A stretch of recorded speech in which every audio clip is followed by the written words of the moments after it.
গ্রামের সকাল মানেই অন্যরকম শান্তি। মাটির গন্ধে ভেজা হাওয়া, তাল, খেজুর পাতার ফাঁক দিয়ে ঢুকে পড়া রোদ, সব মিলিয়ে যেন এক টুকরো গল্প। এখানকার মানুষগুলো খুব সাধারণ, কিন্তু তাদের হাসিতে থাকে সত্যিকারের সুখ। একটা ছোট উঠোন, মাটির চুলা, সকালের ধোয়া।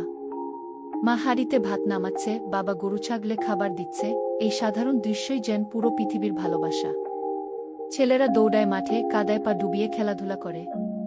মেয়েরা নদীর ঘাটে হেসে খেলে পানি তোলে, গান গায়।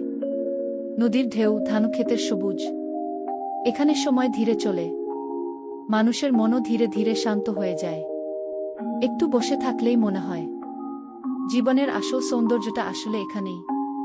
গ্রামের মানুষের সহজ হাসিতে, মাটির গন্ধে, প্রকৃতির আলিঙ্গনে। গ্রাম শুধু একটা জায়গা নয়, এটা আমাদের শিক্ষা, আমাদের ভালোবাসা, আমাদের নিজের ঘর।